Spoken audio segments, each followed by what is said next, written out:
வணக்கம், welcome to Kundavai bugs.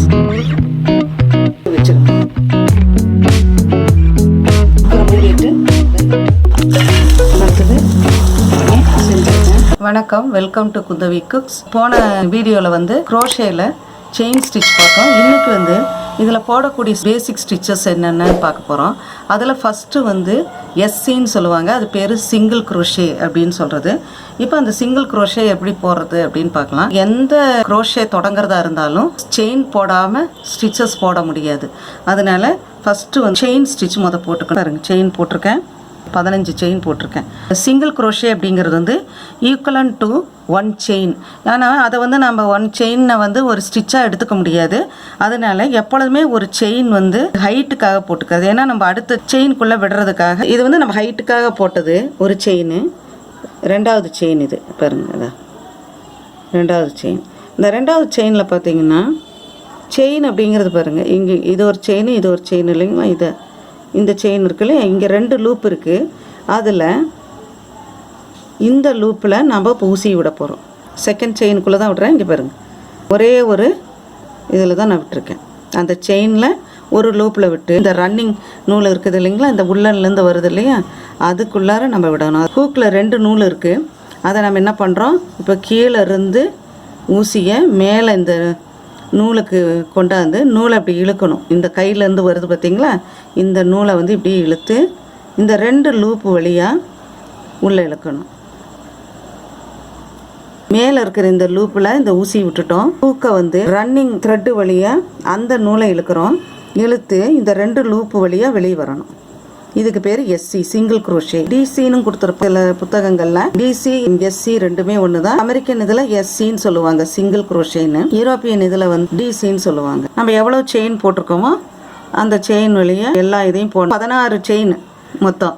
அந்த 16 செயினில் நம்ம ஒன்று வந்து ஹைட்டுக்காக வச்சுட்டு செகண்ட் செயினில் தான் நம்ம ஸ்டிச்சஸ் போட தொடங்கியிருக்கோம். பாருங்க, இதுதான் சிங்கிள் குரோஷேங்கிற ஸ்டிச்சு. இப்போ என்ன பண்ணுறோம், இப்போ வந்து டேர்ன் பண்ணணும். அப்போ என்ன பண்ணணும், மறுபடியும் ஹைட்டுக்காக ஒரே ஒரு செயின் இப்படி போட்டுக்குங்க. போட்டுட்டு டேர்ன் பண்ணுங்கள். டேர்ன் பண்ணுறது எப்பொழுதுமே லெஃப்ட் டு ரைட்டில் இப்படி திருப்பணும். இதுதான் ஃபஸ்ட்டு ஸ்டிச்சு. இப்போ இதுக்குள்ளார விட்டு செய்ய போகிறோம். கடைசியாக போட்டிங்களே, அதுதான் இப்போ ஃபஸ்ட்டு ஸ்டிச். இப்போ எடுக்கும்போது 2 லூப்பில் விடுறோம். பாருங்க, 2 லூப். இதுதான் ஒரு ஸ்டிச்சு. இந்த நூலுக்கு அடியில் ஊசி கொண்டு போகிறோம். கொண்டு போயிட்டு வெளியே இழுக்கிறோம். 2 லூப் வந்துருச்சு. இன்னும் ஸ்டிச்சு விடலை. நம்ம என்ன பண்ணுறோம், மறுபடியும் இந்த ஹூக்கை வந்து கீழே கொண்டு போய் அந்த நூலை இழுக்கிறோம், ரன்னிங் நூலை. அதை இந்த 2 லூப் வழியாக எடுக்கிறோம். மறுபடியும் என்ன பண்ணுறோம், அடுத்த ஸ்டிச்சுக்கு வரோம். அடுத்த ஸ்டிச்லேயும் பாருங்கள், இந்த 2 லூப்பில் தான் நம்ம போடுறோம். அதை மொத்த இதில் போடக்கூடாது. இதுதான் அந்த ஸ்டிச்சு. பாருங்கள், அந்த ஸ்டிச்சுக்குள்ளே தான் நம்ம போட்டுட்ருக்கோம். மறுபடியும் இந்த நூலை இழுத்தா 2 லூப் இருக்குது. ஊசியில் 2 லூப் இருக்குது. ஆனால் இப்படி போடுங்க. இந்த பேசிக் ஸ்டிச்சஸ் தெரிஞ்சாலே நிறைய ப்ராஜெக்ட் நம்ம பண்ணலாம். அந்த ஒரு செயின் போட்டோம் பார்த்தீங்களா, அது மேலே போடக்கூடாது இப்போது. ஏன்னா அது வந்து ஆக்சுவலாக ஹைட்டுக்காக போட்டது.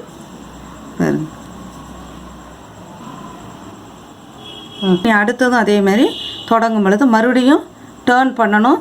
அதுக்கு ஒரு செயின் போடுங்க. போட்டுட்டு டேர்ன் பண்ணுங்கள்.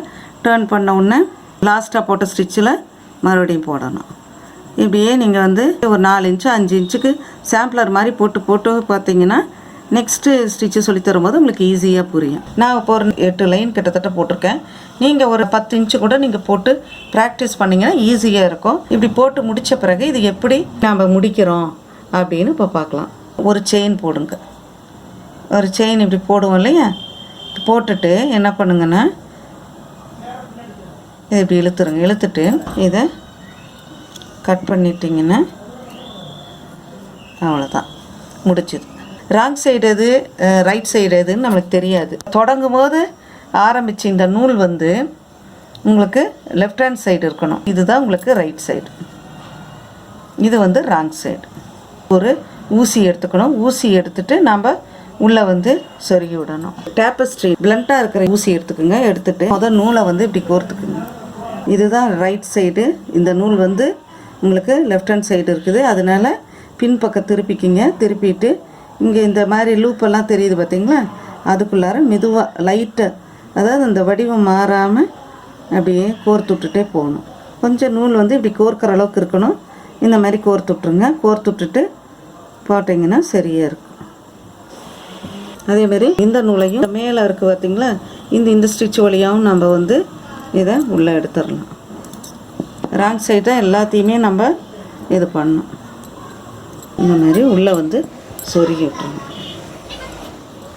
இந்த மாதிரி நீங்கள் வந்து ஒரு 10-15 லைன் வந்து உங்களுக்கு நல்ல ஈஸியாக வர முடியும். இந்த ஸ்டிச்சை வந்து போட்டு பழகுங்க. இதெல்லாம் பேசிக் ஸ்டிச்சஸ். இது போட்டிங்கன்னா தான் ஃபர்தராக நம்ம வந்து எல்லா ப்ராஜெக்ட்டுமே பண்ண முடியும்.